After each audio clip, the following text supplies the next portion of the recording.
Good evening. It's a great pleasure to welcome everyone here tonight to the 2016 Edward H. Oppenheimer Memorial Lecture. This lecture series was created by Edward Oppenheimer's sons, Ted, Harry, and Jim. Harry and Ted are with us here tonight with their families, so please join me in thanking them for their generous support.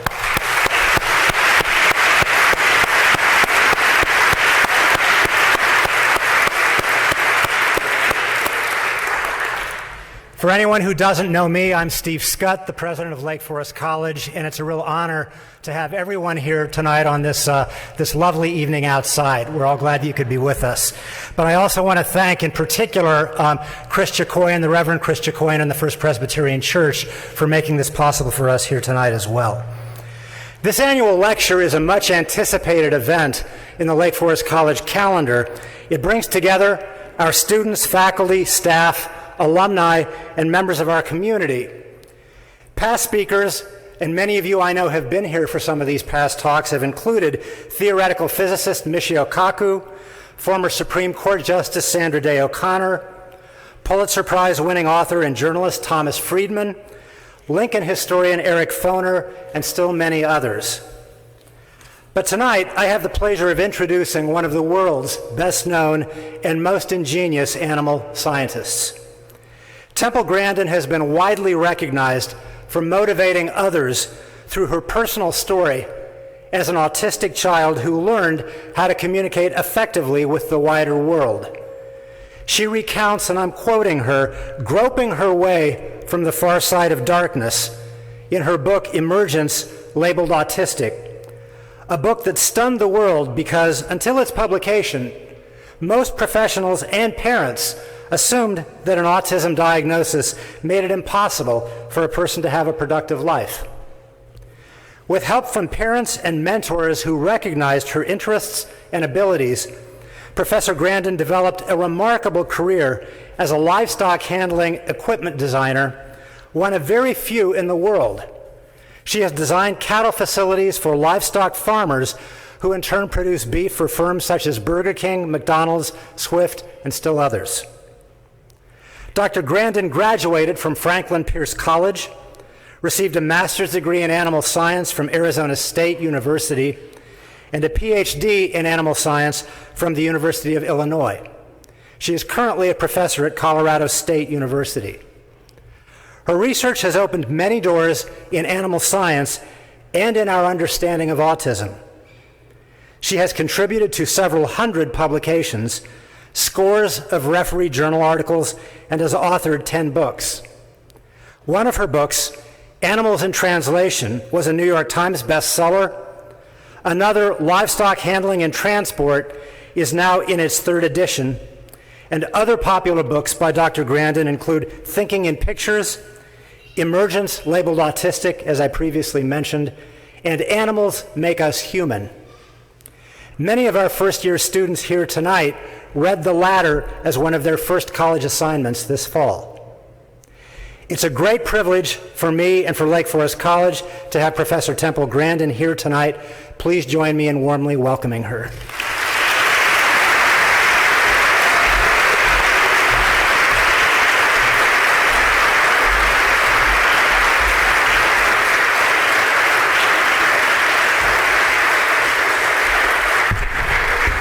Well, it's great to be here tonight. You braved all the rain to get out here.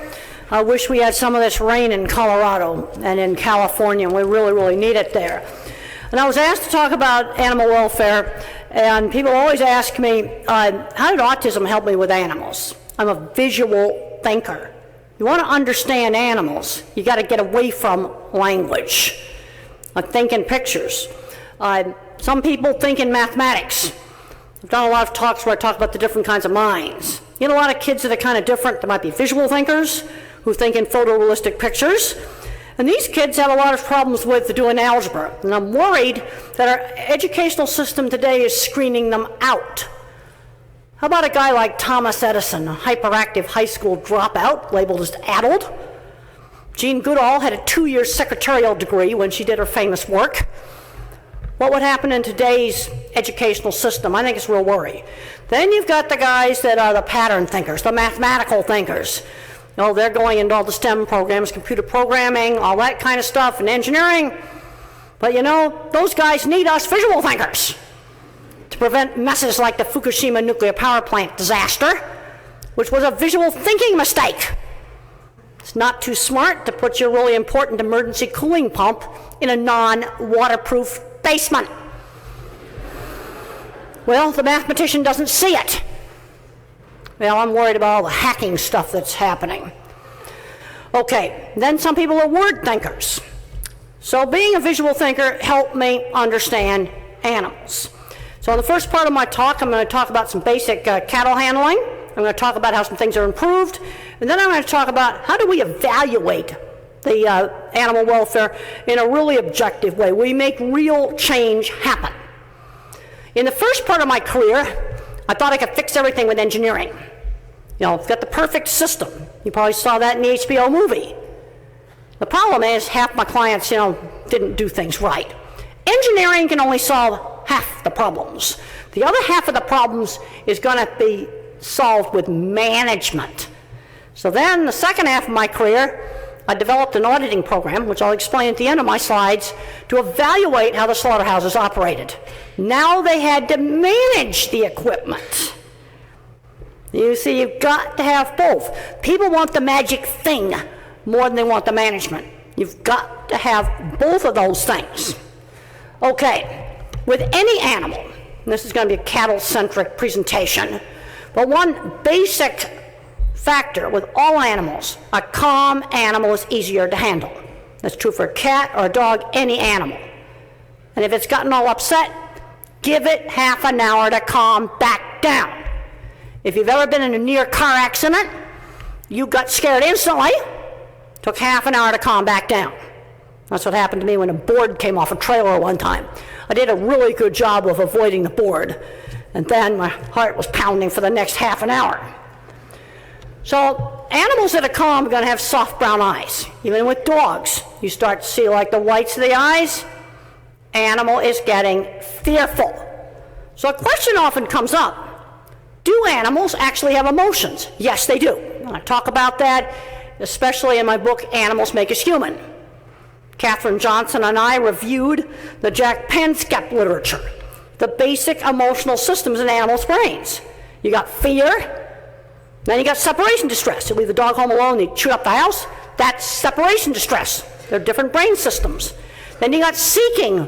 One Labrador Retriever, all it wants to do is chase the ball, and another one's a heavy-set service dog, really calm. Different than the seeking trait.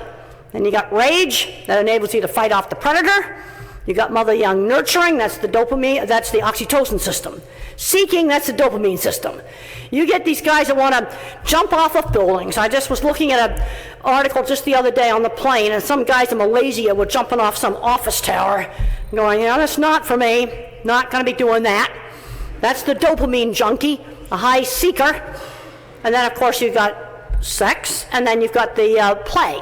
These are systems in the brain that have been shown in neuroscience. This brings up another issue in science, silos. That literature on emotions in animals has been in the neuroscience literature since the 60s. I studied some of that stuff in the 60s. Only in the last 10 years has that started to dribble over into the veterinary and the animal science. So in cattle and horses, what's a sign of them getting scared? Tail switching. Cats, sign of getting upset. Dogs, you know, they whole butts wiggling, they're happy. And horses and cattle, it's a sign of getting upset. Heads up, ears pinned back. Horses will start sweating. Now, some of the very earliest work I did in cattle handling, I got down in the chutes and looked at what cattle were seeing. And I noticed if there was a chain hanging down, they would balk. A shadow, a coat on a fence, a paper cup on the ground, a vehicle parked next to the fence. And nobody thought to look at this stuff. And when I did this back in the 70s, I thought everybody was a visual thinker like me. And I thought, why don't other people see this? Well, the visual thinker sees this. Some of the other kinds of thinkers don't see it. And in my book, The Autistic Brain, I'm going to give you the evidence-based. that there really are different kinds of thinking, the more mathematical thinking or the more visual thinking. So I noticed all these little sensory details that the animals tended to notice. Maybe a change in the floor, they would stop. So if your horse stops and looks at the drain, give him a chance to look at it. Let him put his head down, take a look. Then after the leader walks over, he will follow. Here's reflections, so you get time of day effects. This can explain why, oh, my horse was normally calm, and then all of a sudden he was spooking. There could be some reflection on moving water. I want you to look at sensory detail. And one interesting thing I've observed is when I show pictures of these things, the young elementary school children, they see it. And when I showed it to the scientists at Fermilab, they don't see it. Maybe that's why the emergency cooling pump got put in the non-waterproof basement. I'm like, how could you do that? You know, there's these things called watertight doors. You buy them from shipbuilding companies. Simple things. So I'd get down in that chute and see what the cattle were seeing. And I'm always getting asked, are they afraid of getting slaughtered? I had to answer that really early in my career. So I'd go over to the Swift plant in Arizona, and then I'd go out to the feed yard. And I found out they behaved the same way in both places. They knew they were going to get slaughtered. They should be a lot wilder at the slaughter plant. So here you've got shadows there, time of day effect. And these things especially cause a problem when the animal first goes in the facility. So in a dairy, where cattle are walking through the facility every day, the old experienced cow will walk right over the shadow. But the new heifer is going to stop at it. And you've got to give her a chance to look at it. Don't just force her over it. I tell students what I want to do is I want to get you more observant. What is your animal, any animal, looking at, hearing? What is it attending? How many people there noticed that the cow was not walking on the sunbeam? Raise your hand. Oh, I'm not doing very good. Not doing very good on this at all. You see, and on sunny days, it can be a whole lot worse. This is what I call the dark movie theater effect. This is a cattle facility for veterinary work. Sunny day, they won't go in there. It's real dark. At night, you can put lights in there to light it up, and they'll go right in. You want to get your horse in your horse trailer at night, light it up. Load it at night, light it up. Sometimes that really does work. Or you can put in some daylight so they can see some daylight through the building. That will often help. It's amazing what they see affects so much on the handling, especially when the animal is first going into a facility for the first time. There's a meat plant. Now, if you want to see the things I've designed for meat plants, I've got a video, beef plant video tour with Temple Grandin. And I have designed the front end of all the Cargill plants in North America, or cattle handling. You can see one of them at beef plant video tour. And people ask me, because one of the big problems that some people labeled autistic these days is getting jobs. I started out selling jobs, starting out with sign painting, first of all, one project at a time. And the way I did it was showing off my work. I would show clients drawings, pictures. It was selling my work rather than myself. Really, really, really important. And then I'd write about it in magazines. That's how I got the business started. I'd often get asked what motivated me back in the 70s. A very big motivator back in the 70s was I wanted to prove I could do it. I wasn't stupid. And being a woman in a man's field in the 70s, that was very, very difficult. Okay, this just shows some of my facilities, one in the meat plant, one on a ranch. And it's especially important to block up the outer perimeters because people do things like park cars along it, and that can really make cattle spook. Now, the layout is really important. You want to lay out the pen in a full half circle. Animals have a natural tendency to go back to where they come from. So you want to work with the behavior. Also, if an animal's standing right at the entrance of the single file, he's got to be able to see up there. He's got to see that there's a place to go.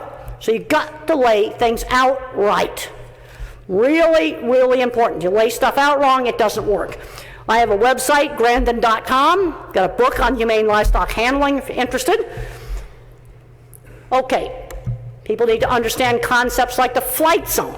If you got completely tame animals, they got no flight zone. But most cattle in shape, they've got a little bit of a flight zone. You can see right there, it's sort of like a force field around the people. And they'll tend to circle around you. You can actually position yourself at the gate, just the right position, and they'll flow around you. Now here is the handy-dandy little way to get them into the squeeze chute without the electric prodder. And what you do is you walk back by the animal in the opposite direction of desired movement. Sounds real counterintuitive, but it works. I can't demonstrate it here because it's too small, but normally I can say, well, pretend this is the tailgate to the squeeze chute out on the ranch. They're lined up here. I step forward, walk back by them. It works. That's using behavior. I want to teach people, use behavior, not force, to get animals to do things. Right there, I'm just using a little flag to turn a steer. People get way too aggressive with driving aids. You need to calm down. And the research is very clear. Yelling and screaming at cattle is really stressful. Animals understand intent of your voice. You talk softly to them, they react well to that. You talk kind of rough and nasty, they're not going to react very well to that at all. Now here is animals being handled correctly at a meat plant.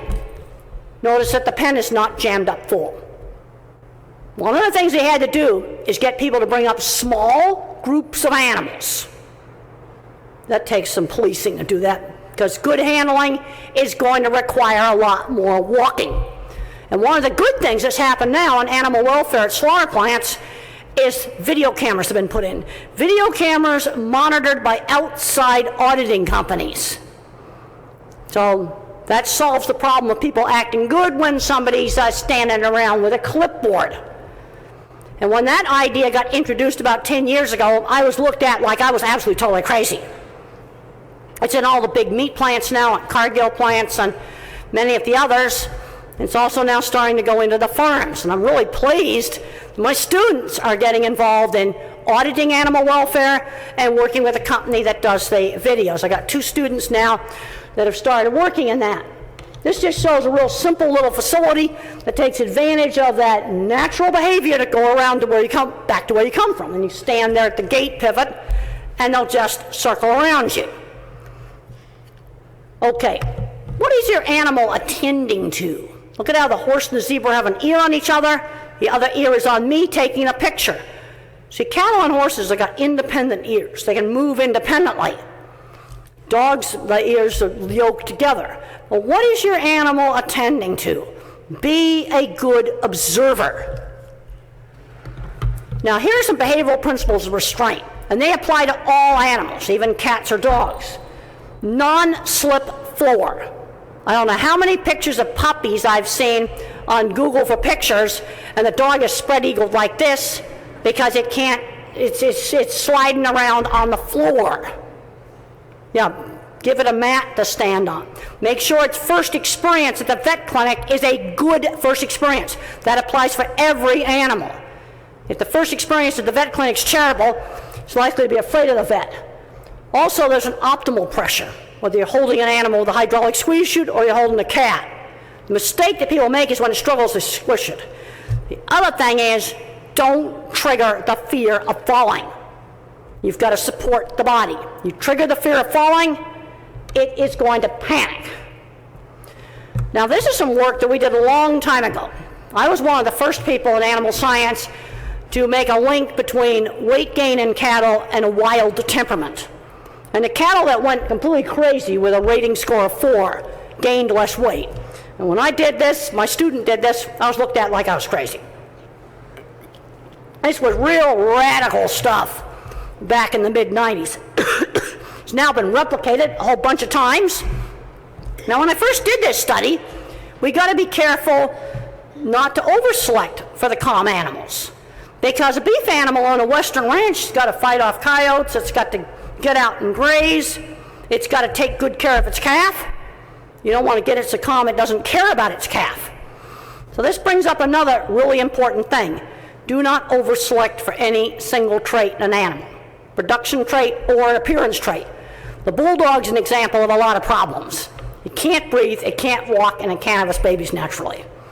And I just read an article the other day that the gene pool is so restricted that they're going to have to bring in some blood from another breed. Now, animal memories, since they're sensory-based, are very specific. So an animal might get acclimated to having somebody feed them from a truck. That doesn't transfer to the corrals. The truck and the corrals look totally different. If you habituate your horse to a blue and white umbrella, that doesn't acclimate to a canvas flapping around or a flag. They look totally different. Also, pigs differentiate between a person in the alley and a person in their pen. So it's really important with pigs to walk around in pens of market pigs and get them used to people walking through them. Because if the first time they have people walking through them is the day they're going to be shipped, you're going to have a squealing mess. Because the person outside the pen was familiar, the person in the pen was new and scary. So it's really important for producers to walk pens. Now think about it. Umbrellas and tarps, they look totally different. Because it's sensory-based, not word-based. Really important. I want to get you away from words. Man on the horse, man on the ground. Two different things. And one of the problems we sometimes have in the West is you can have cattle that are beautiful and tame to the person on the horse, and when they see that first person on foot, they're running away. Because the person on foot is novel and scary. So a lot of the issues with stress at a slaughter plant are lots of times just due to the novelty of the situation. Okay, showed you a little bit of engineering. Now we're going to talk about how do we maintain standards. We put in a really nice piece of equipment all through the 80s and the 90s. I sell a job, draw it up, get it started up, come back a year later, handling would have deteriorated. So now, we go to the next step. I developed a scoring system for evaluating meatpacking plants. And then I was hired by McDonald's to implement it. And the year that that started, I saw more change than I had seen in my whole entire career. It was amazing. You manage things that you measure. It prevents bad from becoming normal. Because I'd go somewhere, I'd get the equipment in, this would be in the 80s and the 90s, get it started up and have everything working just great, come back a year later and it had deteriorated. But what had happened is it slowly deteriorated. But now we're measuring things. It's traffic rules for meat plants, and it's getting measured over the internet by video cameras.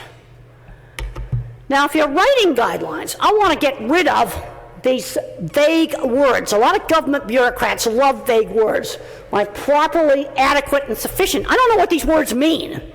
I was reading some regulations about net neutrality, and they were talking about how much one internet provider can monopolize the internet, and the statute says commercially reasonable. Commercially reasonable. Like, you gotta be kidding. What does that mean? Well, I like to write guidelines that are like traffic rules. And the principle behind traffic rules is you gotta figure out what the critical control points are. If you could only enforce 3 traffic laws, what 3 would you enforce to get maximum public safety? It's not going to be you didn't do a left turn signal or something. It's going to be speeding, stopping, stoplights and stop signs, and drunk driving. And then we'll probably put texting and seat belts in there for 4 and 5. And if you just enforce those things, you're going to get most of the public safety. That's what I mean by a critical control point. And what I'm worried about on a lot of animal welfare evaluations is people turning everything into a gigantic, great big paperwork audit. But you got to remember, when I worked in construction, they had more fake truckers' logbooks than you can imagine. Okay, here's an example of a guideline that's clear. This shows a great big stockyard, large pig slaughter plant. All the pigs have to have enough room to lie down at the same time without being on top of each other. Now, if you want to see big modern farm, I'd recommend you go to Fair Oaks over in Indiana. The Fair Oaks Dairy and the Pig Adventure. Great big huge farm. There's a lot of people here that are interested in policy. And I'm getting really worried about things getting too abstract. Whatever it is you want to write policy about, you better get out in the field and look at it, or your policy might end up really backfiring. Got to get out in the field. Okay, I'm going to score animal handling, either pigs or cattle. How many animals run? How many animals fall down during handling? How many animals vocalize when you're moving them, moo or squeal? And how many did you use an electric prod on? You see, I'm measuring these outcomes. I'm telling you how to build a facility. I'm measuring outcomes. It's like traffic rules. Other than other than rules on brake lights and brakes, the police don't tell you how to build a car. You see, it's the same thing. It's an outcome variable. All right, here's the good news. 2 years ago, my student Ruth Woliwodi, she's going to be working with a video auditing company, went out and surveyed animal handling at large feed yards. It has improved. This is some of the good news. Handling has gotten better. It's getting harder and harder for some of the animal rights groups to get the really awful videos where somebody's like beating up dairy cows, or they're ramming a forklift into something, or some other really awful thing. Okay, electric prod use, average score 5%. It used to be 500%. I mean, this is a huge improvement. And this is at big corporate feed yards in Colorado, Kansas, and Nebraska. Vocalization, cattle mooing right when you catch them in a restraining chute. Falling down when they come out. That could be slippery floors, or it could be they got too excited. Missed caught when you just catch them wrong in the chute, 2%. It has improved, and it's improved a whole lot, because I can remember the bad old days. Well, this is something that's been done right. This is the Beef Quality Assurance program with the National Cattlemen's Beef Association. Okay, now this is my meat scoring system. I developed this for the USDA in 1997. And I measure 5 simple things. It's traffic laws for meat packing plants. We don't tell you how to build one. What they got to do is do certain outcomes. And when I started using this with McDonald's, I call this the software for my hardware. Okay, I just worked on hardware before. Now I'm a software engineer now, and I'm going to do something with the soft stuff that's in here, that's for sure. How many animals did you stun correctly and make unconscious on a single shot with the captive bolt? If you don't shoot 95% on the first shot, you're going to fail the McDonald's audit. Just that simple. And you hang anything alive up on the rail, you failed an audit. How many animals you poked with an electric prod? It was 500% when we started. How many animals moo in a stunning box? You're allowed 3 out of 100. And when things are bad, that vocalization score can turn into 10%, 20% real fast. And how many animals slip and fall? Now that could be caused by a flooring problem, or it could be caused by just getting the animals too excited. And you've got to pass on all 5 of those things. You're allowed 1% on falls, anywhere in the whole facility. Okay, the thing that's good here is inter-observer reliability. Whether I score it or you score it, coming up with the same scores, because it's simple enough. You got to have simple things. In 1996, when I collected the baseline data for the USDA, only 30% of the plants could shoot 90% on the first shot because the equipment was busted. They used a captive bolt stunner, with a bolt about that long, bang, it's into the head. Same effect as a large caliber firearm, but you got to maintain it. It requires a lot of maintenance. Every night you got to take it all apart, clean it, fix it. If you don't maintain it, it doesn't work. This was a management issue. This was kind of a surprising finding. Now the scores are much better. The average first shot stunning score in 2015 was 99.4. That's doing really good. Now some people say it should be perfect. Wait a minute, we live in the practical world. And one of the things that concerns me, we got a lot of young students growing up today that have never built anything, don't cook, sew, do woodworking, welding. They haven't made stuff. And the practical world is never going to be perfect. And I'm concerned about policy getting way too abstract. I call it abstractification. It's got to work out in the field. Now the principle here is you measure a small number of critical control points that measure a multitude of problems. It's called HACCP, Hazard Analysis Critical Control Points. It's a food safety concept that I'm applying this to animal welfare. What are the really important things that I've got to measure? If I'm running a supply chain for McDonald's or some other company, I got to make sure something really bad's not going on somewhere. And the trick is you got to pick the right critical control points. And it's not forgetting to use your left turn signal. Yeah, that's important, but it's not as important as stopping violations. The other thing is, this is all stuff that a person directly observes. It's not a paperwork audit. I've seen things where they go in and do an audit, like on some of the ISO stuff. So if they're there for 8 hours, they do 7 hours worth of paperwork auditing, which people are very good at faking, and very little direct observation auditing. And the direct observation auditing is a lot more important. Now the thing is, you can also use the measurement to show how when you fix something, did it make an improvement? They don't like air blowing in their face, so I got rid of that. And the amount of vocalization went down because they didn't have to poke them with a prod. And one rule that the big companies have got now is get that electric prodder out of your hand. You don't walk around with it. Most of the big plants have got one battery-operated prod that leans against the wall right at the entrance to the restrainer system. And when you look at beef plant video, you can see a piece of equipment I designed called a center track restrainer system. Okay, a dark entrance for pigs. So I put a light on the entrance. And I went from 38% prodded down to 4%. They don't like to go into the dark. Just put a light up there. It's amazing how sometimes something that simple can make such a difference. And this is my center track restrainer system. And the thing that I liked so much in the HBO movie is that in the titles of the HBO movie, the shop drawings for this were animated. Really, really cool.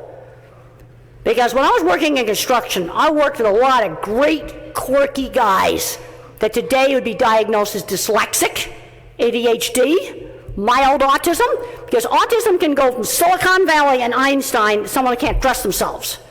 So what's happening to the next generation of people that do mechanical things? They're playing video games in the basement. The diesel trucking companies are desperate for mechanics right now. The airlines need more mechanics. See, a lot of these people right now are retiring. You know, people need people to do these mechanical things. And oftentimes skilled trades don't get enough respect. But when I was out working on my corrals and supervising that, they're building a whole big Cargill plant. You're talking complicated stuff here. You're not talking about a shopping center. You're talking about something way more complicated than that. Well, I questioned if they can build a shopping center. I drove by a shopping center, a store under construction at a shopping center just the other day, building the stem wall about this wide. And I'm going, what a cheap piece of garbage. I just can't believe it. Their automatic sliding doors are not going to work. They're going to get out of alignment. I'm going to be checking them out. That's for sure. Now, it's important to follow details of design. Like on this, I have a non-slip ramp that goes in. And then I got people taking the ramp off. They're going to force the cattle in there. No, you get the lighting just right, they're going to walk right in there. It also has a false floor, so they don't see the visual cliff effect. So suddenly somebody takes that out, they don't want to bother cleaning it. So then I got to go put it back in. So this brings up another important thing. When you're developing something new, you've got to make sure your early adopters don't fail. So I got my first plant that put it in, it worked. Then I go to plant number 2, and they had changed some stuff on it. Fortunately, I was there to change it back. Yeah, really important that I was there. Okay, this just shows the visual cliff effect. Both babies and animals will not walk out over the visual cliff. You have to make sure in designing the restrainer system they don't see the visual cliff. Really, really important. Learn that in psychology class. So this brings up the importance of going across disciplines. I was a psych major originally that switched over into animals. I was fascinated with optical illusions. And some of the things I learned in optical illusions helped me on looking at some of the stuff the cattle were seeing. Going across disciplines, really, really an important thing to do. Okay, I put a light on the entrance. I went from 8% mooing down to 0%. Just duct taped the light onto the entrance. I put the false floor back on, they'd taken off. I went from 9% mooing due to electric prodding down to 0. And the other one was too much pressure on the neck. Yeah, Simple changes greatly improved it. There's an example of the light, and you don't shine it in their eyes, you light up the way in front of them. It's amazing what you can do with cardboard and lights. Okay, I'm also seeing some problems with difficult to handle animals. With these pigs, it could be due to the fact that nobody walked in the pens. To teach the pigs just to quietly move away when people walk through them. There's a big difference here between easy to handle and hard to handle pigs. Now, let's start looking at what we can do out on the farm. And there's a lot of auditing programs out there, very vague and stuff. What are the really important things they have to measure on something like a dairy, for example? The critical control points. In looking at animal welfare, if I'm running a supply chain for a big retailer, the first thing I got to do is make sure something really awful isn't going on. I've got to prevent suffering.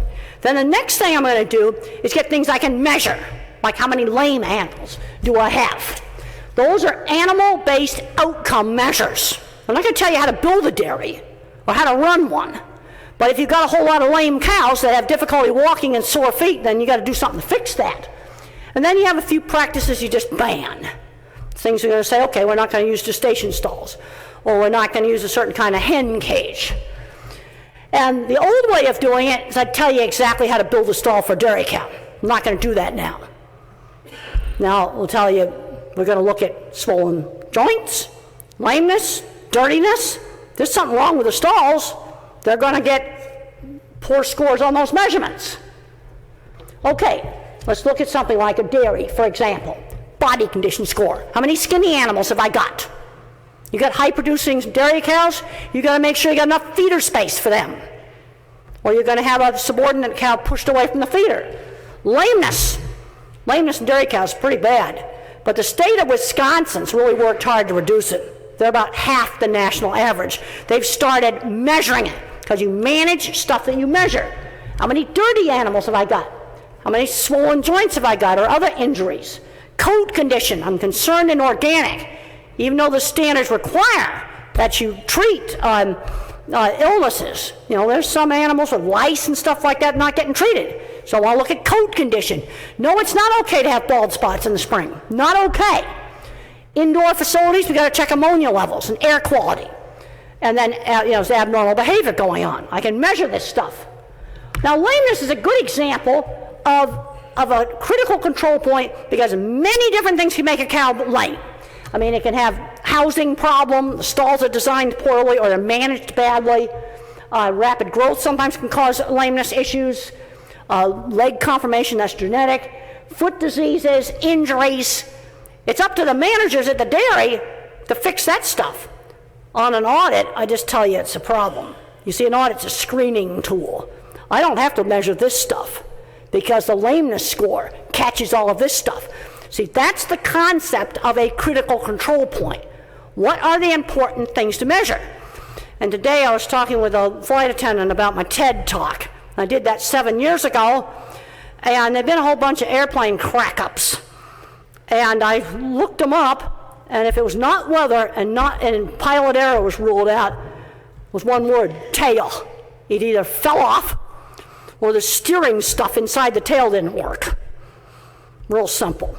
Stuff the pilot can't see when he walks around. That was 7 years ago. That may be different now. That was a big wake-up call for the airlines. You know, the tail part of the tail come off an airplane, they can't steer. And it hadn't been maintained, because they pulled the bits and pieces out of the ocean from the Alaska Air wreck, where the horizontal stabilizer came off. It hadn't been lubricated at all. Okay, then you have some practices, they maybe say, well, okay, no sow gestation stalls, so there's certain kinds of housing you don't use. Those are easy to write. Or you have to use certain pain relief procedures for painful surgeries. But the other things, like lameness, there is no way I could have 0% lame dairy cows. I mean, that's ridiculous. Or never have a skinny cow. You see, on the continuous things, I'm going to have some error. That's something that people haven't been in the practical world have a hard time to understand. I've had students come to me and say, well, can't you make slaughterhouses perfect? I can't make them perfect. I can make them really good, but I can't make them perfect. That's just impossible. And then there's a few input measurements. You might need some basic space requirements. There's a few things. But, 20 years ago on welfare, they'd be telling you exactly how to build the dairy cow stall. No, I'm not going to tell you how to build the dairy cow stall. I can measure the outcome: lameness, swollen ox, and they're dirty. And that's my website, Grandin.com. Now, a thing I get asked all the time before we go to questions is about sustainability. You see, first thing I like to do, I'm looking at a lot of issues, is look at stuff that's not sustainable. We can all agree that if a farm is dumping their manure into the river, that's not sustainable. Absolutely not sustainable. Or the crops are dumping all the nitrogen into the water supply. That's not sustainable. Sometimes it's easier to come out and say, here's some stuff everybody can agree that you should not do. Now, 2 years ago, our animal science department at Colorado State, we got an international livestock symposium, had the great wisdom to invite a crop scientist to our cattle meeting. Again, cross-discipline. And I invented kindergarten level of crop science right now. And I'm learning some really interesting things. And what I learned in this crop talk at our cattle meeting is the mully soils right here in Illinois, the very best soils were created by grazing herds of bison. That was a gigantic, huge wake-up call for me. I'm going, wow, the grazing animal is part of the land.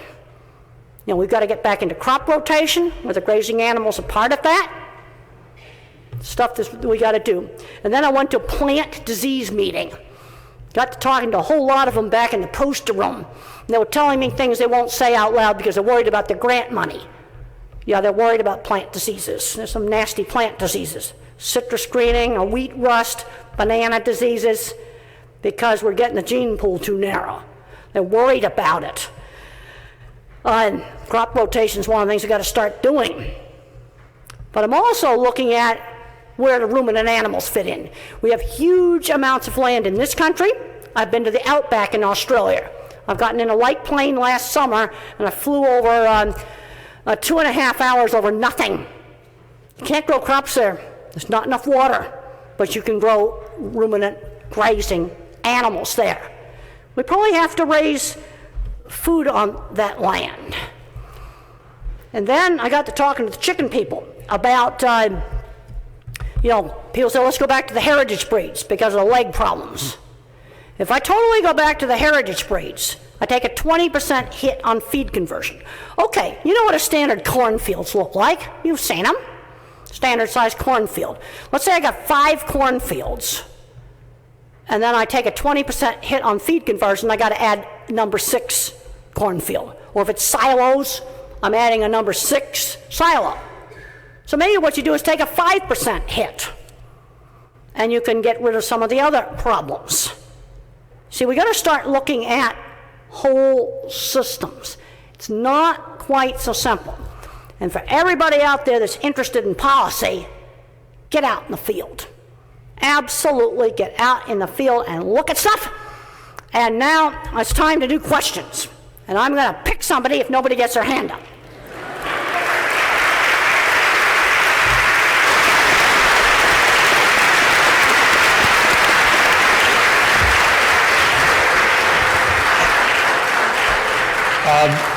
Hi, I'm Glenn Adelson, Director of Environmental Studies at the college.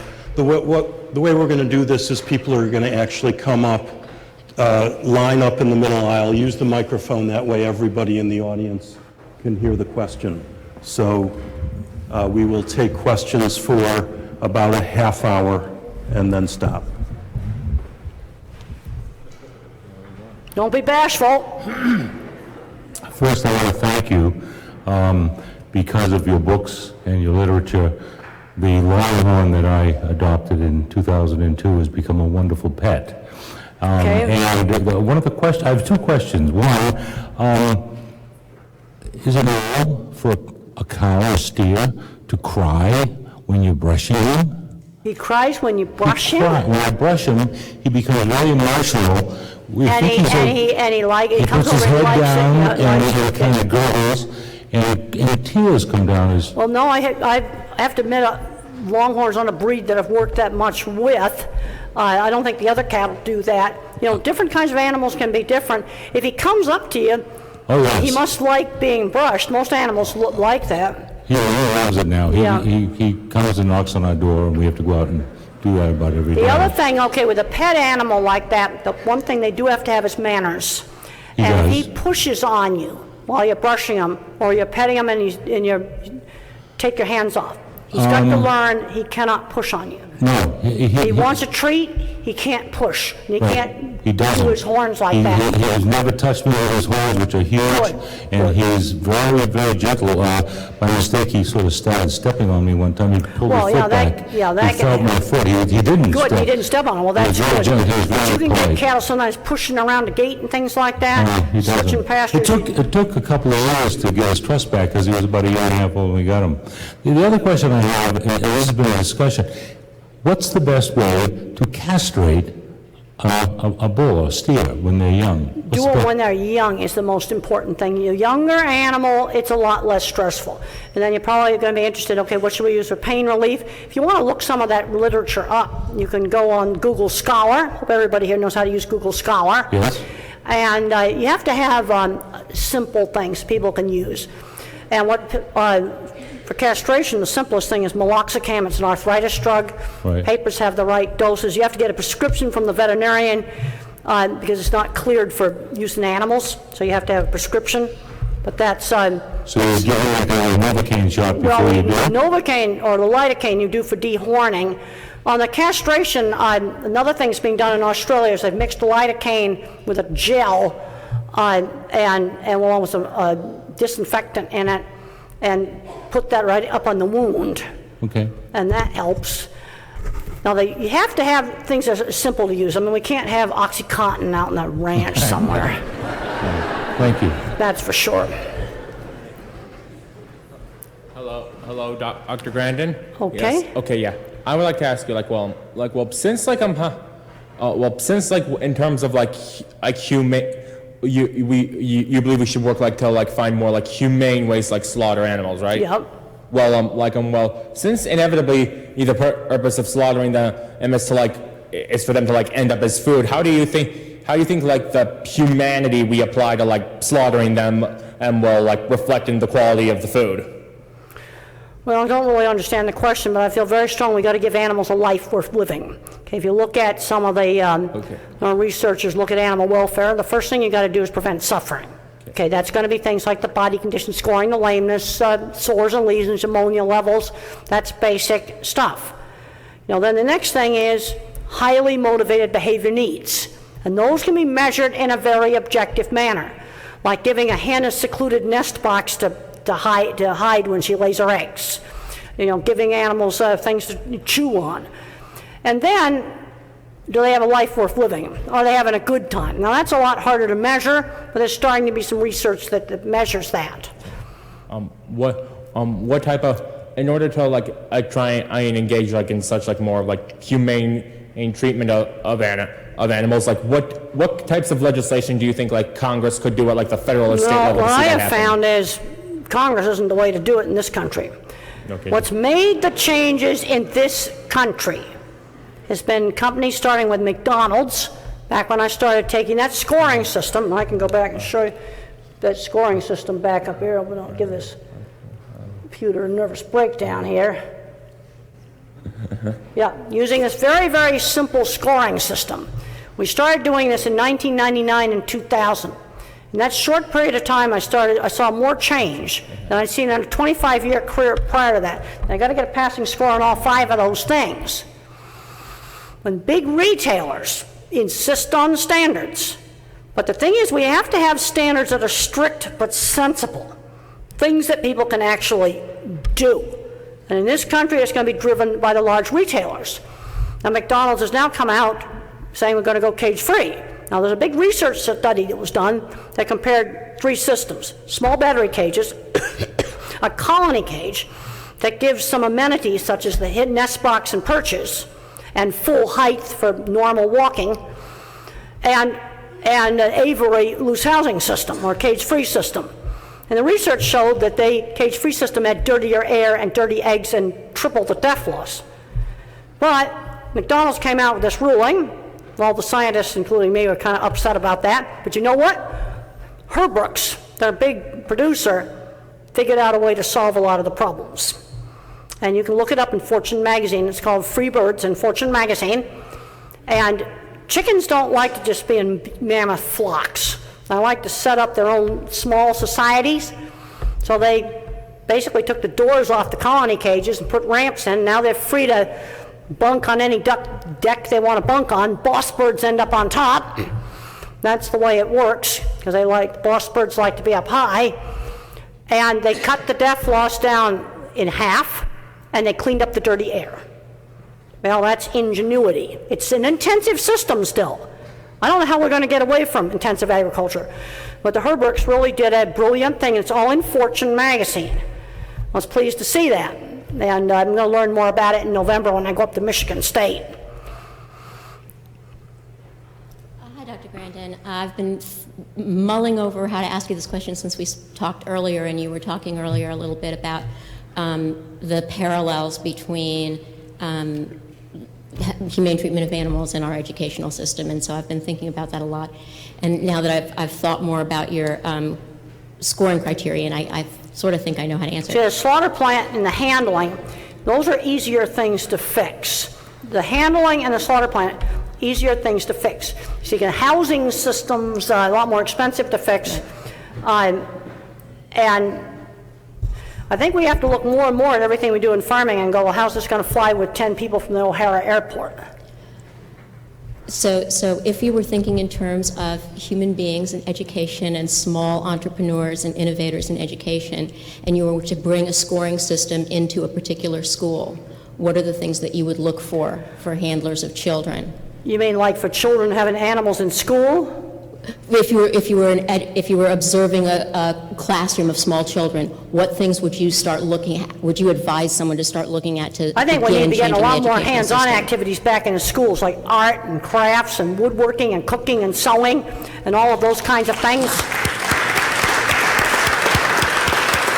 And I think one of the worst things they did here in Illinois was cancel funding for FFA. Because how are we going to get students interested in ag if they don't get exposed to it? Mm-hmm. There's some states where in high school you can learn math, English, and sports. Not so much emphasis on sports. All those hands-on things that we did in school expose students to things they can get interested in for a career. Theater, band, all of those kind of things. Exposes them to things that could become career interests. No, I think taking that stuff out is wrong. The other thing, I don't know what they're doing with this new math, because we've got students going to college right now that can't find the area of a circle. Mm-hmm. They couldn't measure this church to figure out how much carpet they have to put in here. Just this old-fashioned 5th and 6th grade math. And for skilled trades, that's all you need. But you do need that. And I was showing college students how to find the area of a circle, and they thought that was the coolest thing they'd ever seen. I don't know what's going on with some of this stuff. I talked to a teacher a month ago. I had dinner with a teacher a month ago who got in trouble at a school for teaching a 3rd grader borrowing and subtraction. The old-fashioned borrowing and subtraction. I'm going, what is going on here? This is just ridiculous. Thank you. Hello, Professor Grandin. I was wondering, what is the training like for people who work in slaughterhouses? Because I can imagine it's such an emotionally desensitizing job, and whether there are any sorts of retraining programs or mental health things to help the people. They're doing a lot there. more training, and there's also training programs to do for auditors. We have an organization called PACO, Professional Animal Auditor Certification Organization. I am an instructor for that. And after next week, I'm going to be going there to beef and pork plant along with other instructors to teach the auditors how to do the scoring system in a beef plant and in a pork plant. The handlers are getting a lot more training. One thing you've got to make sure you don't do is you do not understaff and overwork. There's no way you can do good stockmanship if people are just so tired they just can't do it. That's really important. But it's improved a whole lot, because the bad old days in the 80s and 90s were really terrible. And back then, we put a lot of nice equipment in the 90s, lots of nice equipment. And about half the people would run it halfway decently. And then when the audit started, first thing you had to do was fix all the broken stuff. You see, that's management. And fix the slippery floors. See, out of 75 of the original McDonald's suppliers, when I did this, only 3 plants had to build something expensive. Everything else we fixed with non-slip flooring, lighting, put up a solid panel in the right place, training, and getting them to handle smaller groups. Bring less animals up at a time. Thank you. Professor Grandin, what do you see as the most troubling aspects of abstractification within agricultural and animal sciences? Making policy that's just not going to work. Are there any, It's that simple. Are there any specific examples of that being particularly bad? Well, WOTUS is one of them. So you got a little mud puddle out in the middle of a cornfield, and that's a navigable stream. I don't know who's thinking up that kind of nonsense. Okay. You know, the problem is you got people making policy about stuff that have never been in the field. And you make up dumb stuff that's not going to work. You know, my approach is to go more, we got to look at the right outcome measures. See, the trick is you got to figure out what are the right critical control points. I'd be looking at things like testing in the wells and the water supply. You see, that's an outcome. Okay, thank you. I'd rather measure that outcome stuff.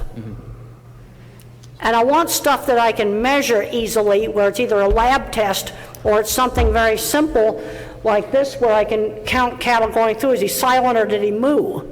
And I can train somebody in a day-and-a-half workshop next week to do this. Well, I've trained hundreds of auditors. And you can't have a whole bunch of complicated stuff. Nobody can do it.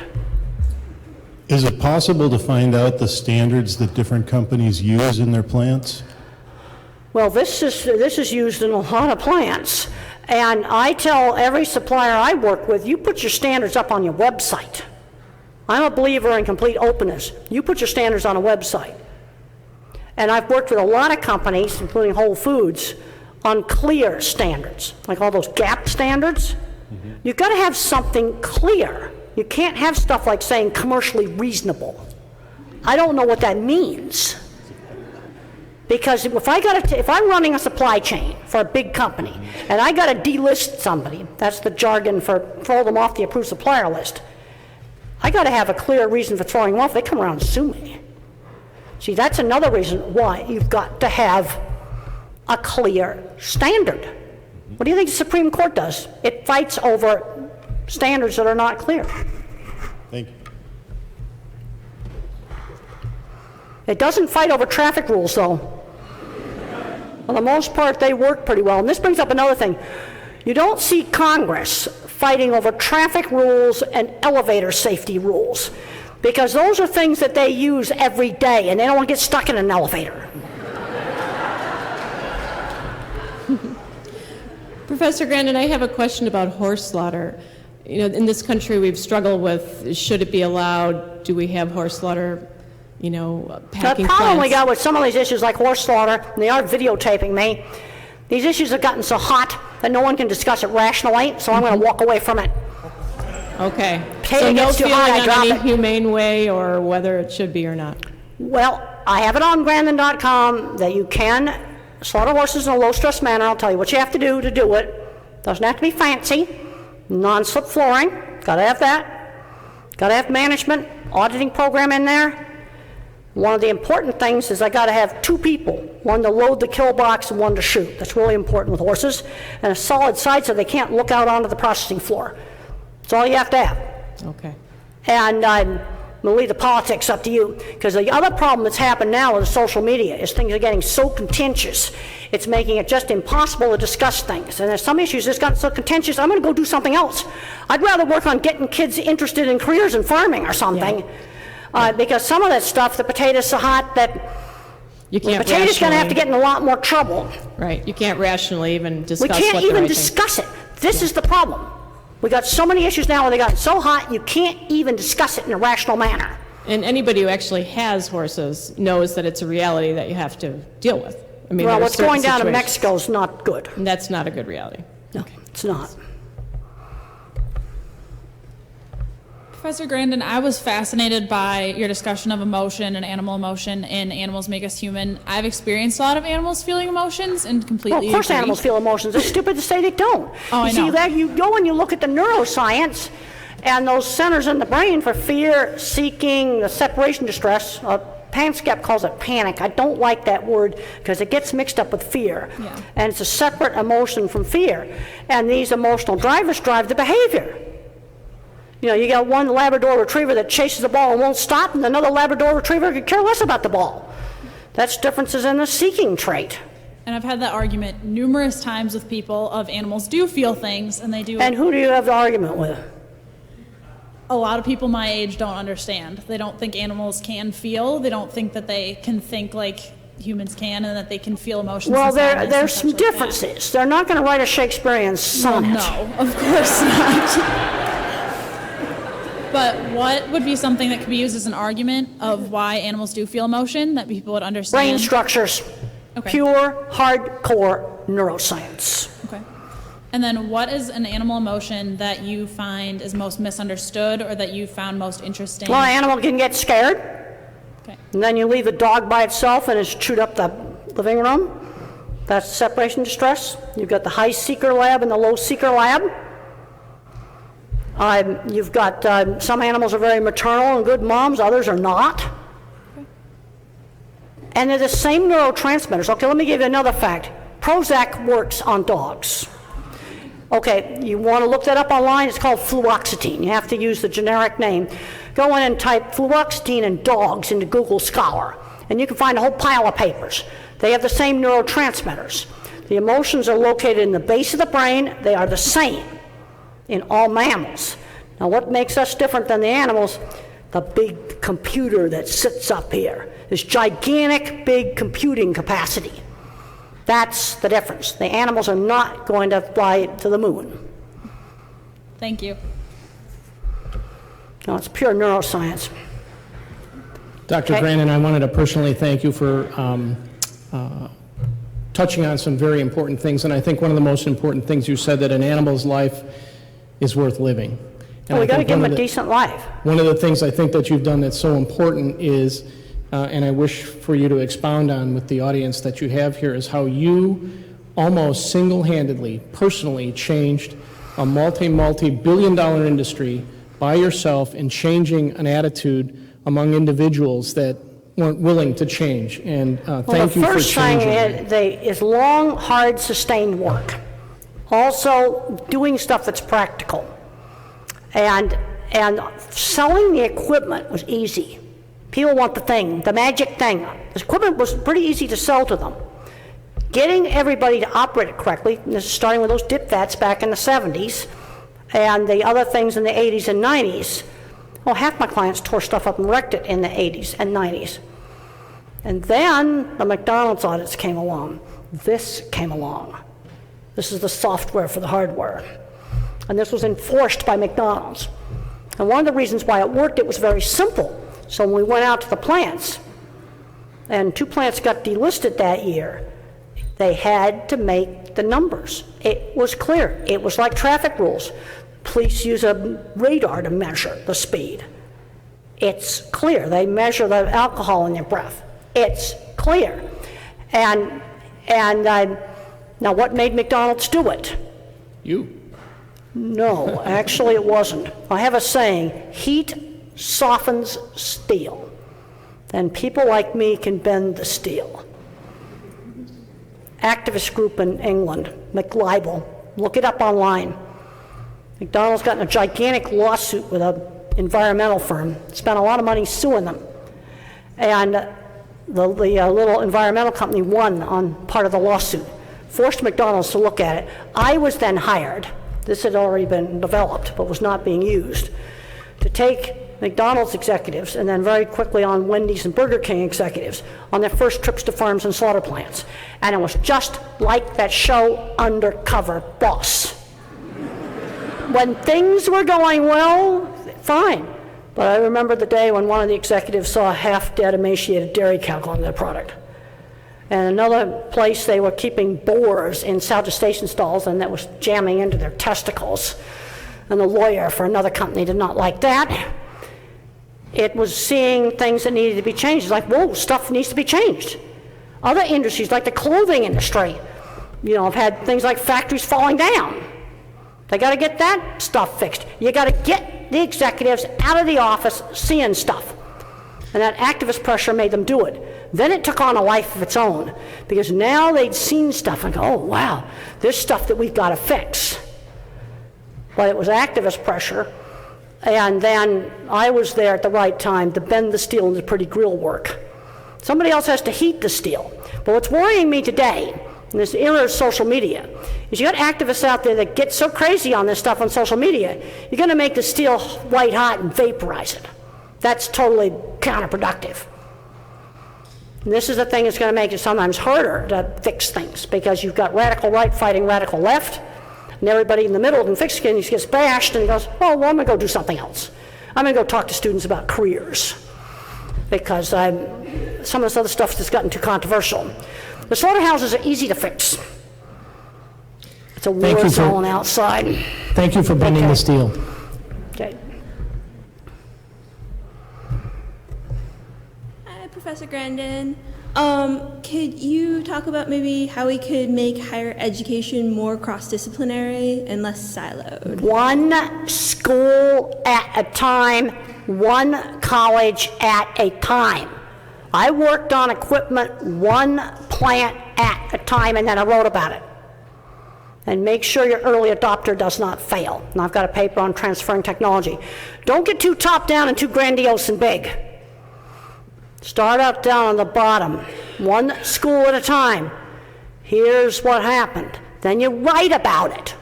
You did this at this school and you write about it. You got to tell people about it. Long, hard, sustained effort.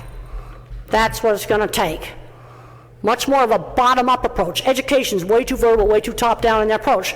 There's stuff going on with Common Core now. I can't believe it. College students in California that can't find the area of a circle. And I've designed a lot of hydraulic stuff, and you have to be able to find the area of a circle for that. Don't get too grandiose. Let me tell you a little thing about United Airlines. I go on United Airlines because I need points for life flatbeds for the 14-hour trips to Australia. And Southwest won't give that to me. And their on-time record was atrocious. And then they got a new CEO. And you know what Oscar, the new CEO, did? He went out to the airport, probably to O'Hara, and found out that you can't de-ice a plane in 15 minutes. That maybe trying to squeeze one more leg out of that plane, it's a stupid thing to do. Now I get stuck in Boise, Idaho, where you don't want it stuck. And so the first thing you do is put more time in the schedule. Yeah, duh. But he had to go to the airport to find that out. And the staff is less grumpy. He went out and he talked to the troops and showed the troops that he cared about them. That's simple. As it did a difference. Yeah. The executive getting out of the office. Turn an Airbus in 20 minutes. There's no way. And your bottleneck is the bag conveyor. Because you use conveyors. My son attracts containers with container systems, a conveyor. Conveyor speed limits. You put the cattle end to end or the bags end to end. Conveyor speed. You can't speed it up because it's going to throw the bags on the tarmac if you speed it up. You can't turn that big aircraft in 20 minutes. Yeah, a regional jet you can turn in 20 minutes, but not a big Airbus. But somebody has to get his butt out of the office and go to the airport to find out. Get out in schools and start a little less grandiose. One school at a time. Document it. Videotapes, write about it, journal articles, popular press, talk about it, and you're going to be living there. Thank you. Okay.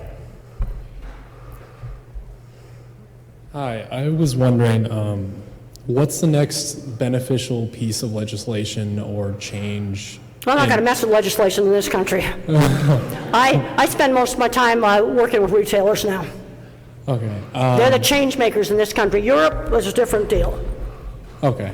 Well, I guess something that, or I was wondering, maybe a big change. What do you want to do? What are you interested in? I don't want to talk in generalities. I talk in non-abstract. What field are you interested in? Well, me, Finance. So it's very, very different. Finance? Yeah. Yeah, don't suck the blood out of the economy. I come from the world of real things. Try my best. You know, when our economy went down the the Canadians had construction cranes in Toronto because commercial banks weren't allowed to dabble in things. They had to fund real stuff. Okay. All right. You see, I come out of the construction industry. I'm originally a construction person. Build stuff. Stuff. Goods, services. What do you think meat is or cattle is? It's goods, it's services. What interests you about finance? Why are you interested in it? Get up to the mic where everybody can hear you. Okay. I don't want to hear you waffling around here. I'm just interested in the math side of it, like the math side of it. The very pattern oriented. Yeah, but the thing is, you mess up the futures market, and then they're digging up prairie in South Dakota. They shouldn't have been digging up when the corn market was so artificially high. That math messes up things in the real world, and I am out in the field and I see those things. It's not just play. Yeah. I just had an internship in a futures clearing merchant. Well, yeah, mess around with the futures market. It's a real mess right now. Yeah. These affect real people, real farmers. You better get your butt out in the field. It's not a game. It's not a mathematics game. It's true. Okay. And thank you. For you to fun to play with the quants and all of that. But it affects real things. When the corn price is high, they were digging up land, and then the corn prices went way down. They wish they hadn't dug that land up. I saw that. I travel out in the rural areas all the time. You play with math, it has real effects out in the real world. Don't ever forget that.